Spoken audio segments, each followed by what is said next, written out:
Thanks for checking out this episode of Screen Facts with Jason Davis, your movie trivia and discussion podcast. Please like us at facebook.com/screenfacts. Post your comments or questions. You can tweet us at Jason Davis Voice. This podcast is a production of Jason Davis Voiceover.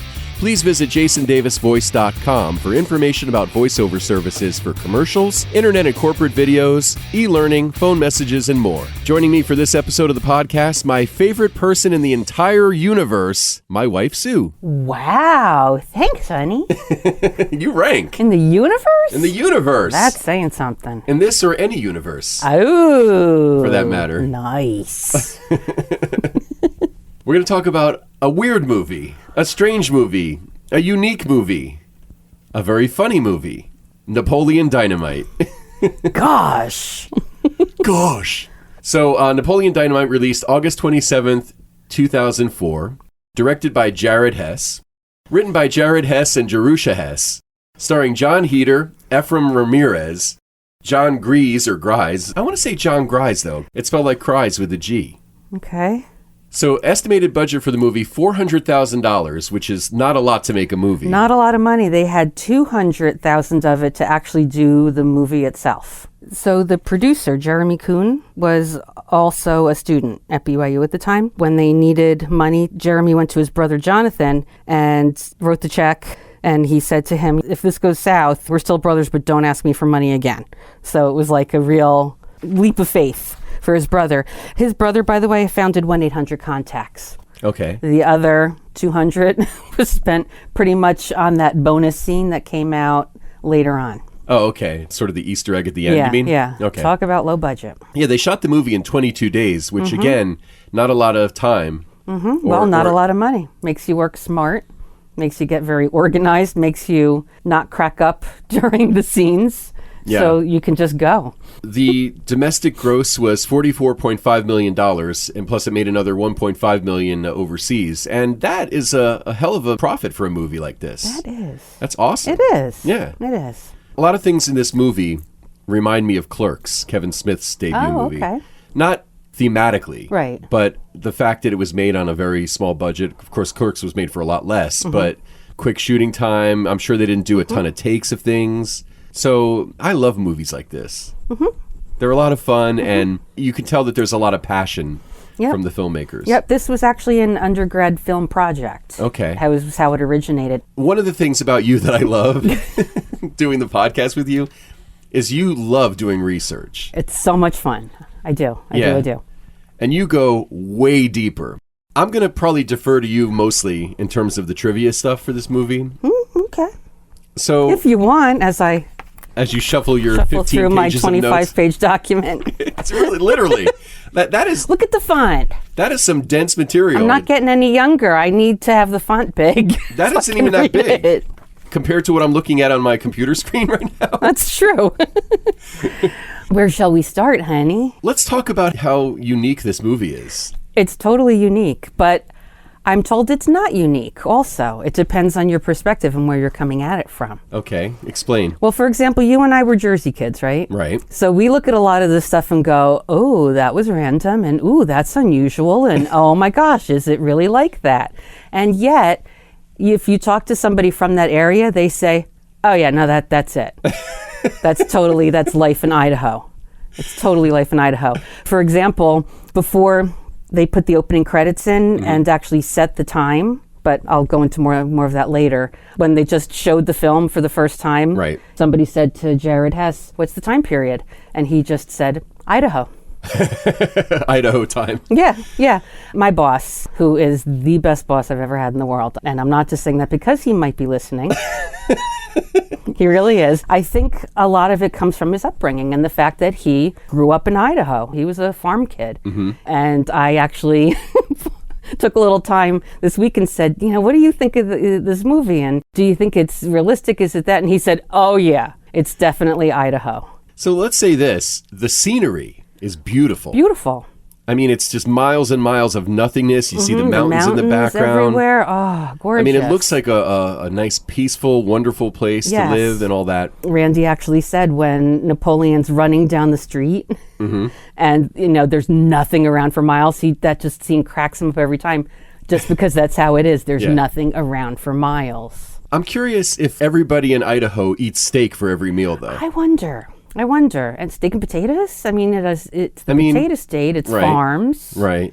I mean, that can't be healthy to eat steak every meal.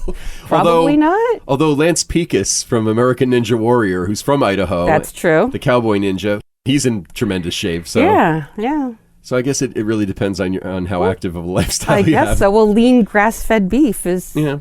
not too bad for you, they say. I guess. What was the deal with the llamas? Is that like a thing? He said everybody had a llama. Everybody had a llama or 2 or 3. Why? I asked him that, and he said, I don't know. He said, Idaho. He did, basically. Idaho. I said to him, is it really like it's 20, 30 years behind the times? And he said, yeah, and nobody cares. It's just that's how it is. Yeah, that's the thing with this movie, too. It is sort of timeless in the sense that there's things in it that look very 70s. There's things that look very 80s. Right. But it came out in 2004, Yeah. so there's also stuff that seems like it's from that time frame, too. Yeah. So, Well, even the popular girls, if you want to call them that, Summer and Trisha, I mean, Right. best they look like they're from the 90s, maybe? right. Yeah. Nothing there's really modern. It's very unusual, the movie, in terms of just the way it looks. Yeah, I mean, they have internet. It keeps romance. Yeah. But LaFonda? LaFonda. Oh. But like even the phone in their house, it's a wall phone with a cord. A very long cord. A very long cord that goes out the front door. Right. For some reason, I thought he locked himself out of the house one time, but he didn't. It seems like that could happen. Yeah. Yeah, I mean, but even the way the house is, the decor of the house, with the brick yeah. wall, the fake Yep. brick, and the shag carpet, right? Yeah. Mm-hmm. Just everything about it. The furniture. Yeah, well, it turns out the production designer for the movie worked with a very, very, very small budget. I think he had a budget of maybe $5,000 Okay. for the entire movie. That's nothing. By the way, do you know what he does now? Corey Lorenzen? What? He is the production designer on The Goldbergs. Oh, wow. Yeah, so he's real good at all that retro stuff. Yeah, and that's a great show, too. Yeah, and I had read this and then we were watching the movie and I was like, oh, look, the top loading VHS. Oh, the Goldbergs. Yeah. Actually, it looks like the same model, too. It might be. It's funny. Yeah. On the Goldbergs, he has over $100,000 an episode to spend. Wow. Yeah. That's a 30-minute episode. Actually, technically 22 minutes, probably. That's amazing, isn't Yeah. it? But he said for doing Napoleon Dynamite, they didn't have a lot of money, but they had a lot of time to prepare. So that can be helpful. He was able to plan what the movie could look like. And Jared knew everyone in town because he went right back to the town he grew up in, Preston, Idaho. And one of the family friends said, I have a storage unit full of furniture. Help yourself to anything you need. Oh, wow. So they went in, and it was sealed up about in 1986 maybe and forgotten about. And they got the sofas, the side tables, the glass blue lamp, everything for the living room. The chairs in the dining room Yep. area or whatever. Yep. That adds to the charm of the movie for me. It really does. If everything looked perfect, it wouldn't make sense. Right. You know- And apparently people are like that. Yeah, that's true. You know, Randy said they live in very traditional style homes. And if what you have works, why trade it in? Yeah. John Heder was only paid $1,000 to play Napoleon. Yeah. And he took it because, you know what, when you're a college kid, Yeah. he wasn't even a theater major or a film major.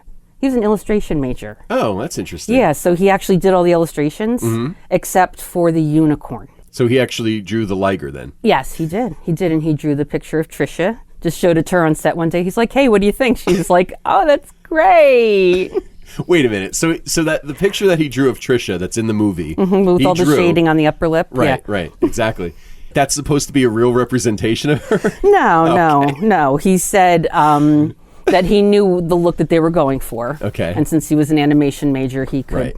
he could do that. Okay. I think he said he has the Pegasus picture up on the door to one of his kids' rooms. Oh, okay. Very cool. Yeah. By the way, Ligers are real, Yes, they are. They are. except they're not bred for their skills in magic. No, they're not. But I think if you go to a zoo in maybe South Korea is where they are. Oh, okay. You can look them up online. we If should you look that Google up. Liger, and you'll find pictures of a lion-tiger crossbreed. They're huge. Oh, that makes sense. Yeah, they're really big. But I think that's kind of cool. But, despite the fact that he was only paid $1,000 to play the role, I mean, he permed his hair.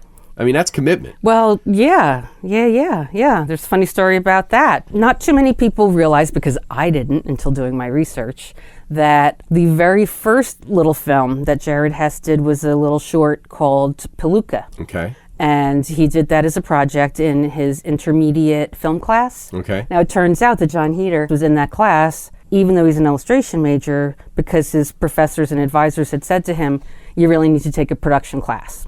Okay. So that was like the luck of the draw, him being in there. So Jared Hess wrote the script and put together like a 9-minute film. We watched it the other night, that little black and white, interesting thing. And it's essentially the beginning part of the Napoleon Dynamite movie. Yeah, so they had gone, Jared and Jerusha had gone and taken John down to the thrift store in town to get costume pieces and stuff like that. They said with John, it was like a little problem because he was, good looking guy, and how are they going to like get across this character? And somebody said, a perm. So he went and he got his hair permed, and they did Palooka. Okay. So after they did Palooka, it led to more talk about if you could take an idea, and go with it, what would you do? And he said, I would take Palooka and turn it into a full-length movie. Mm-hmm. When they were going to start filming, they said to John Heder, you need to get your hair permed again. He said, fine, I'll go back. So he goes and he gets his hair permed again, and he called up Jared and said, it's done, but it's really not that great. I think it's looser this time. So when they met up with him, they said he looked like Shirley Temple. Oh, no. So they're like freaking out. They're like, what are we going to do? Because, he's got to have this tight perm again. And Jerusha, her cousin, was a hairdresser. So they said, well, we really run the risk of, if we perm it again, of really frying it. Oh, but no. Jerusha and her cousin like rewashed his hair and set it and did it. And it came out just that horrible, frizzy, just nappy. They called it a rat's nest. Yeah. Because of the chemicals and everything, he couldn't wash it for 3 weeks. Oh, wow. So they did all the filming with him with perm head. Have you ever been near someone who's had a perm? Oh, it smells horrible. I got them back in the 80s. Yeah. And I could not wait until I could wash my hair again. Yeah. But they said flies were like buzzing in and out of his hair the whole filming. It was just ridiculous. But he said, he felt it was worth it because it really helped nail the character. Oh, absolutely. No question. His whole look with the closed eyes and just everything about it, it's wonderful. Yeah, I mean, the glasses they found in the thrift store. Mm-hmm. And he said, these will work. He said he could barely see out of them. But, they worked. It's a movie that I've only seen a couple of times, and I feel like I need to watch it more because there's probably lots of things that you miss. So many details. Yeah. Amazing details. And I was reading forums and people were writing, I'm from Idaho. Yeah, that's what it's like. That's or awesome. I grew up an hour away from there. Yeah, that's definitely it. We think it's so unusual, but a lot of the things in the movie happened to Jared Hess himself or John Heder. Okay. A lot of it was based on their own personal, true experiences. For example? The brothers slapping each other. John Heder comes from a family, I don't know how many brothers he has, but it's quite a few. And he said that they would talk to each other like that and just slap each other. And gosh, and you're such an idiot. And, and, they didn't curse. Right. So they would make up words like flippin' when Napoleon says that decrepit piece of crap. Like, that's not a word. But John Heder said, yeah, I would definitely have said something like that to my brothers. That's awesome. Well, you had even said with the bus ride. Yeah. When he takes the action figure and tosses it out the window. So when I was a little kid, I lived in Florida for a little while. I took a school bus, and where I lived in Florida, scenically, not quite as sparse as Idaho. But I mean, we lived in an area with a lot of dirt roads or like, gravel roads. But yeah, I remember getting on the bus. You typically wanted to sit more toward the back because you didn't want to be near the bus driver. Because, you wanted to be able to goof off a little bit. Yeah. And I mean, I remember like putting the window down like that. That's so funny. And I feel like I don't know if I did it, but I feel like people hung things out the window like that. Yeah. Because there's not much else to do. I guess not. And around here you couldn't do it because the cars drive so close to you. They probably run it over. No, I mean it's got to be like on a gravelly road like that. Totally. Yeah. When you were waiting for school, you didn't ever happen to see anybody shoot a cow, did you? No. Thank God I never had that traumatic experience. Well, that's good. That's good because Jared Hess really was basing that on a real incident too. He said they had a cow. The family had a cow because you had a cow. Right. And they were raising it as a hobby, and it started to charge and attack his mom. Oh, wow. So they called an old farmer to come over and take care of it. And he was hard of hearing, and he just shot the cow right in front of his little brother's school bus as he was heading off to kindergarten. Oh, man. That's got to be traumatizing, right? It's kind of crazy. That's nuts. You know, the guy who shot the cow was a local from town and actually was a friend of theirs. Okay. You know, yeah, and he neighbor. appears a couple of times in the movie. Yeah. He's got that real distinctive look. You know, you really can't miss him. So the other time, so he shoots the cow, and then when they're at the chicken farm, and Napoleon says, "Do the chickens have large talons?" And then he goes, "I don't understand a word you're saying to me." Yep. Well, the actor, his name was Dale Critchlow. Okay. And he was a guy in Jared's ward that he used to have to go buck hay with. Okay. Didn't know what buck hay was until today, because I'm a Okay. Jersey girl, but Randy told me it's on the farm when you have to like hoist the hay and, really, get it up to where you're going. Here's his neighbor, farmer friend, and they kind of said, "I need a favor, Dale, I need you to be in my movie." And Dale said, "What do I need to do?" And he goes, "Oh, you just need to shoot a cow." And Dale goes, "Well, I can do that."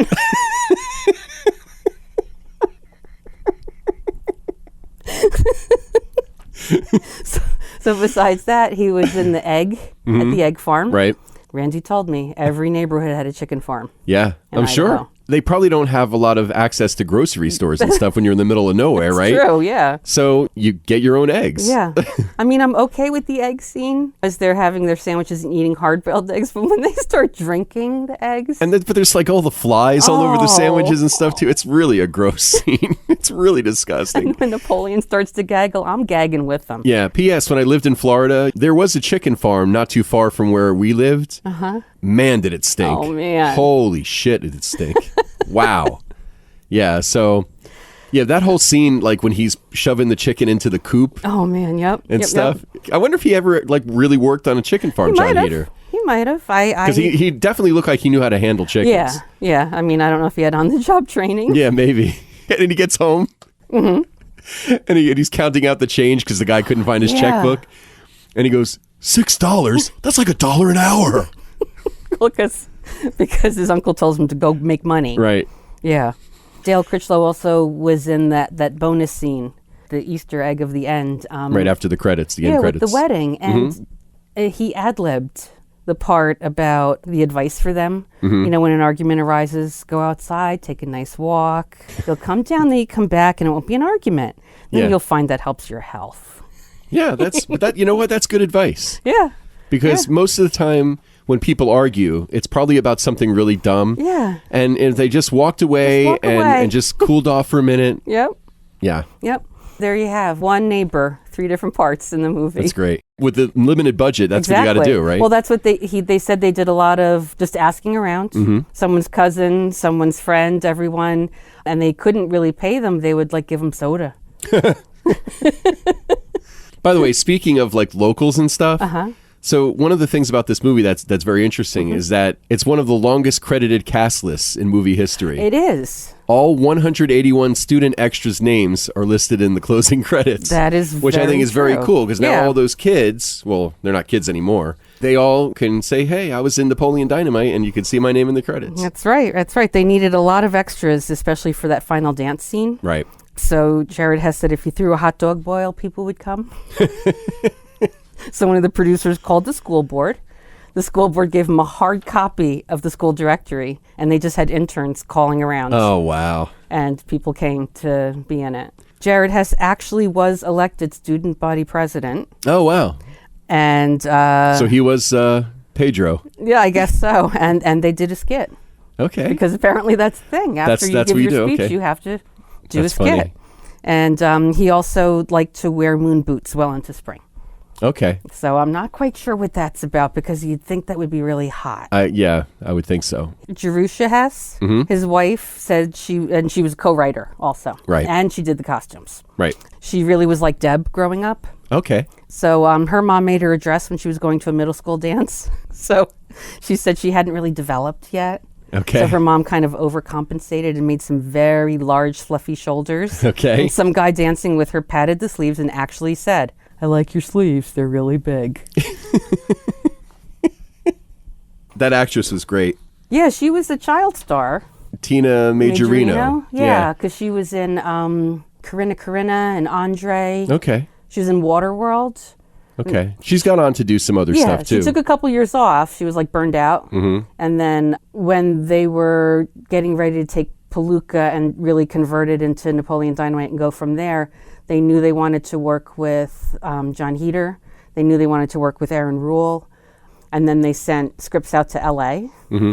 Ephraim Ramirez auditioned for it. He was actually a theater student. Cal State, Los Angeles. He studied theater. He did Shakespeare. He did all this stuff. So when he auditioned, he'd been working on a show called Even Stevens for Disney, which was a pretty popular thing back then. Yeah. And he was like, "Oh, it's an independent film. I'll try it. Let's see how it goes." And he loved it. And he said he took the idea of Buster Keaton and his ex-girlfriend's dog and put them together. And came up with Pedro. That's an interesting combination. Very interesting. Haley Duff played Summer. She's gone into more other things. Yeah. She's got a few kids. She's gotten into cooking and she's written cookbooks and stuff like that. Okay, so acting wasn't really where she wanted to be anyway. No, but she said like her manager called her and said, "This kind of bizarre movie came to us and I thought maybe you'd be interested." And she said the script had really these long pauses in it. It would be one line, then beat, but she just saw the humor in it and just loved it.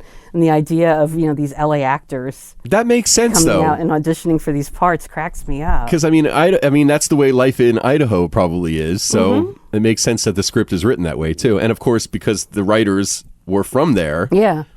And they say, write what you know. Exactly. I thought it was interesting in my limited research.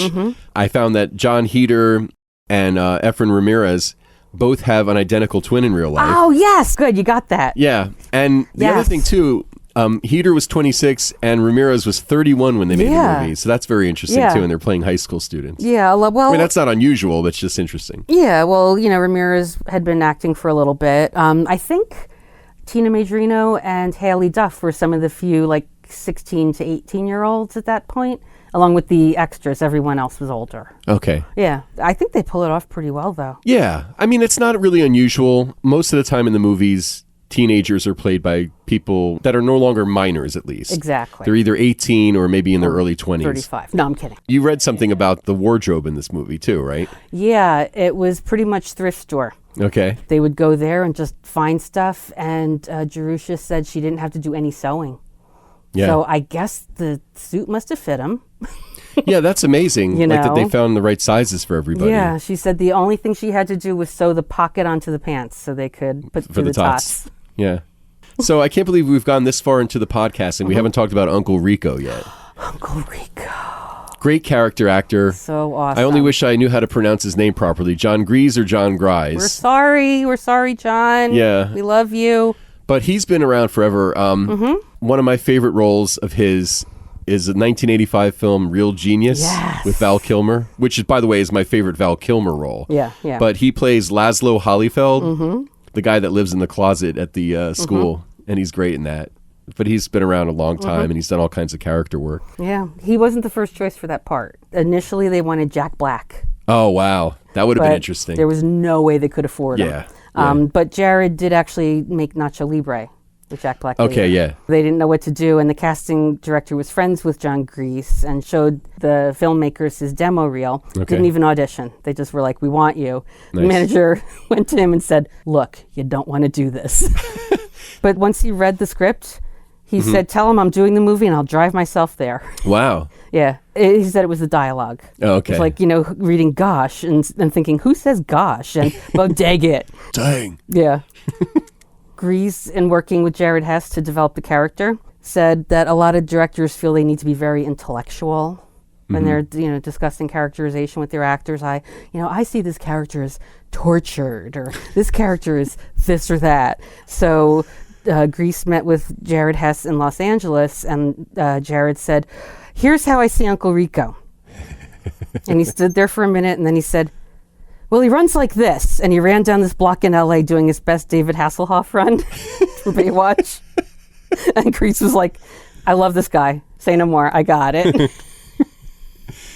It's such an interesting character, runs. and like, talk about a guy living in the past. Yeah, and the time machine. The time machine. Set to 1982. Well, 82 is when if the coach would have put him in, right. in the fourth quarter, they would have taken state championship. Yeah. Oh, it's so sad. I mean, when he's sitting on the porch and looking out, you know, and he's like, oh, what do you want to bet? I can just throw this football over the mountains. I can throw a pigskin a quarter mile. Yeah. I mean, and the way he's looking off and he's like, I'd have my soulmate. Yeah, I would have been in the NFL and I would have made millions of dollars. Yeah. Yep. And he mentioned soulmate twice in that monologue. And later on, Kip says, to find your soulmate again. Right. So that's a running theme there. Yeah. So when he's on the porch and he throws the steak. Yeah. And it hits Napoleon. Yeah. Isn't that like... Oh, that gets me every time. The funniest thing. When they were filming that, they were having a crew member throw it. Okay. And they did 3 tries of it not landing. They didn't have money for film. Okay. And they didn't have time for this. So John Grease said, look I used to play baseball. I got this. Give me it. And he threw it and got him right in the head. And the sound that it made was actually the sound in the movie. Oh, that's awesome. It's not an added sound effect. So funny. Yep. Other great characters. I mean, let's talk about Aaron Rule. Yeah, Kip. Kipland Ronald Dynamite. That's right. That is. Jared asked if Aaron would play Kip in a similar manner to how I would do an impression of my younger brother. Okay. I had and have 0 acting aspirations, so I took the role just down to a month-long hang fest. Serious shoulder slouching, chin down, standard insecure body posturing, and a major frown. My mouth was always sore at the end of filming. This is Aaron Rule saying that? Yeah. So okay. he was doing an impersonation of his younger brother. Okay. Now, his braces. Okay. Okay. By the way, I feel like he maybe got a little bit of inspiration from Butthead, from Beavis and Butthead. Yeah, because we kind of think his voice sounds like his that. voice kind of sounds like it. The braces later on. What was the deal with the braces? The braces was they wanted braces on the character. Mm-hmm. So a lot of times what they do is they make a retainer. Okay. And it looks like you have braces, but you can take them on and off. Okay. But that's kind of expensive and they didn't have money for that. So someone in Jared's family was a dentist and they actually put braces on him. Wow. So those are real. Holy cow. So they said, he comes in one day, he's got the braces, he goes into wardrobe, he comes out and they're all like, oh my God, that's Kip. Wow. Yeah. I mean, he's super funny, the character, and the way he talks, everything about him. Yeah, I love him. He said years ago he was directing Peyton Manning in a Gatorade spot. Okay. Someone told him that I played Kip in the film, and Peyton fanned out, like a total fanboy. Oh man, you're Kip, we watch that film all the time on the bus. Yeah. And let's do lines. They were doing lines in the movie. Not lines of cocaine, kids. Yeah, exactly. Multi-talented. Yeah, Aaron who Rule. knew? Who knew? He didn't only act in the movie, he also created the opening credits. Which are great. The movie originally wasn't going to have opening credits like that. It was going to just open with Napoleon standing and waiting for the bus. Which is how Palooka opens. Yes. The short film. But it was causing a little bit of confusion because, the whole, what's the decade? Right. And what's going on with this? So they said, all right, we'll do opening credits. They were trying to keep it under budget. So they screened the film at Sundance. Mm-hmm.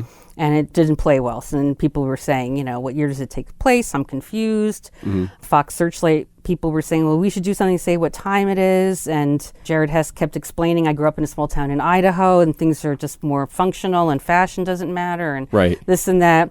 So Fox said, well, let's do an opening title sequence. So 8 months after the film had been completed, before the theatrical release, they did the title sequence. Okay. So the way they set the time is by showing his school ID, and it says 2004 to 05. Okay. And they went to the cinematographer's basement. Aaron worked with him, and they wanted to make it really cool and interesting, so they came up with the idea of the food and the plates, and they were friends with a guy who owned a carpet store, so they borrowed carpet squares and used that as the background. Right. And filmed right on the floor. No frills, baby. No frills. John Heater was the one putting all the plates down and everything because you see the hands. Right. So they showed that to somebody at Searchlight, and some lady said, yeah, this is great, but the hands are kind of gross. Like there's hangnails and this is terrible. We'll send you guys a hand model. Oh, God. So they were like, oh, because that's what this movie needs, a flippin' hand model. Yeah, and he said this was his first interaction with the studio at all. Yeah. And they were That's like, ridiculous. hand model. So they flew out a hand model a couple weeks later, 5 or 6 shades darker than John Heder. So they reshot, but now they're all intermixed. And if you look, there's like 3 different dudes' hands because one of the producers did it too. Okay. I love stuff like that. And there's been other movies where they've done similar kind of opening credits. Yeah. Very creative. It's very creative. It's very creative. And I never noticed it about the background, but when I read that about the carpet squares, I went, oh my gosh, that's awesome. And all they did was just call their friend. Yep. It's like how they got the cow. How did they get the cow? Well, they needed a prize cow. We're talking about the cow that gets shot. The cow that gets shot, yes. Right. Why did they need a prize cow to shoot? Well, they were shooting near the end of the production. They needed a cow that would be very gentle, easy to handle. The cow didn't show up. The trailer got stuck in a ditch somewhere. Okay. So Preston's a small town and everyone had the same phone prefix. They picked up a phone, dialed the 3 numbers, and then put 4 random numbers in. Do you have a cow we can use? That kind of a thing? Hi, I'm a producer on a movie. We need to borrow a cow. And they were like, yeah, sure. Wow. Because everyone in town knew what was going on. So they said, we have Bessie. She's a 4-H cow. She's good around people. Where are you? And 10 minutes later, they had the cow. That's awesome. See, I love stories like that, especially when it comes to movie making, because, we've talked about other movies on the podcast where they had to just make things happen without spending money because they just didn't have a budget. Yeah, exactly. Starting with the very first episode of the podcast when I talked about Rocky. Exactly. They had to do a lot of stuff, sort of guerrilla filmmaking, they called it. Yeah. Same thing with Clerks. Yeah. You got to be creative. Yeah. When we've done community theater stuff, when you don't really have much of a budget, you're very good at making things happen that, otherwise, wow, how did you do that? Yeah. Thanks, Annie. So a budget. So that probably another exactly. Probably another reason why you appreciate a movie like this. Oh, probably, yeah. Because if you think about that, they made a call to get the cow. He asked his neighbor to be the guy with the gun. Right. And they filmed it, and they said the cow was so gentle that if they kept filming after the bus had pulled away, you would have seen the cow licking the end of the gun. Aww. The neighborhood pitched in and how they got the van. They said the van was the hardest thing to get. Well, besides the one cow with 5 nipples. Right. That was not easy to find. Right. Uncle Rico's van we're talking about. Yeah. Okay. One of them, producers saw the van and they found the owner and, said, can we use your van? And he would bring it over, but sometimes the van wouldn't start. So they'd just film right there because a lot of times the van's parked. Right. Yeah. And sometimes it's parked in a weird place too. Yeah. Well, that's why. Yeah. Well, van's not starting, so I guess we're just going to roll film here. We're filming in a cornfield. There you go. Okay, let's go for it. I love that shot of the van parked in the middle of the field with the clothesline. Yeah. And when he's, making the video, throwing the football and stuff. That's such a great, beautiful, wide shot. It's beautiful. Nothing around for miles. From 2004 to 2008, there was a festival that they had every year. They had a tater tot eating contest, football throwing, lookalikes. Yeah. And all kinds of other competitions, like based on stuff in the movie. So, and people still go there. They say it's a nice stop if you're going to Mount Rushmore. Okay. Like if you're heading that way. Yeah. It's like a stop on the trip and stop and do that. It's kind of like the Field of Dreams in Iowa. Yeah. Obviously not a lot going on there, but if you're a big fan of the movie, it's probably a cool thing. Yeah. So how I've always said we should do a little movie tour of the U.S. We should, actually. We should. See, that would be a perfect opportunity to go visit Idaho. That's why, Yeah. Do that, do Field of Dreams. I want to go to Oregon and see where, the Goonies, Yep. all of that. Yeah. That would be fun. Yeah. If we ever make it happen to rent our RV and do the road trip. Those could be some of the destinations. Yeah, I think a lot of people probably plan their stuff in kind of like traditional stops. Mount Washington and this and that, and Route 66. And we'll be like, well, let's go see the place where they filmed such and such. Right, and exactly. We'll just, make it around the country that way. Yeah. That'd be cool. So, obviously, one of the key scenes in this movie is Napoleon's dance sequence. Absolutely famous in its own right. Jared Hess had John Heder improvise and dance to 3 different songs, and he took the best stuff and put it together for what's in the movie. Yes. They had approximately 11 minutes of film. Okay. But the whole thing was that Jared Hess heard that John was a dancer. Oh, okay. So apparently, if you were going out clubbing in LA, you might, or in the area, wherever, you would see John Heder and his twin brother doing like these crazy synchronized dances out on like a club dance floor. Oh, wow. So that's why he was like, this would be pretty shocking if we have a guy who looks and acts like Napoleon Dynamite throwing down some sweet moves. Yeah. He's got some awesome moves. Yeah. And so he was a little nervous, but he said, you know what? I got the guts to do this. I'll do this. So the reason he danced to 3 different songs was because they had no idea what they were going to be able to get the rights for. Okay. Because rights cost money. Right. And they were really into Jamiroquai. That song is not as well known as, say, a Michael Jackson song or a famous disco song or whatever. Right. I think that it works better that it's a song that's not as big. Yeah, so they would have kept rolling, but they ran out of film. Okay. They said, okay, that's a wrap. And the editor said that half his time in editing the movie was spent just on the dance itself. I believe it. Just putting it all together. Yeah, it's great. It's classic it's scene. Awesome. And what a good friend Napoleon is. Yeah. Yep. Let me tell you. Bailing out Pedro like that? You know, because, I mean, he meets Pedro just because he's in the hall. So I guess we're like friends now? Yeah, and then it's, I guess, we're friends now. And then he just calls him up to talk to him here and there. Yeah. But he's a good friend. Yeah. You know, and you can even see the conflict on him. He's like looking out at him, at Pedro giving the speech. He looks down at his Walkman. He looks up again. He's like, the tape comes out. And you know the tape is the one that LaFonda had given him. Right. Because she said, my cousin put this together. Right. And, you know, he goes with it. Not to mention that he did train for that moment. He did. With that VHS tape that he got at the store. Dequan's dance moves. That's right. It isn't real. I looked it up. Of course you did. I thought, what a great thing that would be. They do make a cool T-shirt that says Dequan's dance moves. Nice. And of course, you could, I'm sure, still buy Vote for Pedro shirts. Yeah, you can. And I think you can also buy Rex. Oh, okay. The Rex Kwon Do. Yeah, Rex Kwon Do. That was one thing that I think if this movie had a little bit more of Dietrich Bader, that would not have sucked. How fun But again, is it's he? probably, maybe there's a limited amount of time they had with him or whatever. Maybe, yeah. And I'm watching him in this movie and I'm thinking, this guy is so versatile. I mean, Office Space, this, American Housewife. I mean, he's done a lot of stuff, obviously, but he's just a talented dude. Yeah. You know, and just funny. The character reminded me a little bit of the martial arts guy from Disjointed on Netflix. Yes. So I wonder if that character on Disjointed was based on him, sort of. Came from that a little. Yeah. I wonder. I don't know if you noticed Granny when she was riding the dunes. Yeah. She had a T-shirt on. And I saw the top of it in one shot, and I said, "What does that say?" Oh, it's something about my being husband divorced me. Yeah. So I looked, and I looked, and I looked, and I looked. In the next scene, I wrote it down. Okay. My husband divorced me for religious reasons. He thought he was God. Okay. Nice. I was like, "That's awesome." That's funny. That sounds like something you'd see in one of those catalogs that you get like around Christmas time with all the weird stuff. Oh yeah, yeah. Well.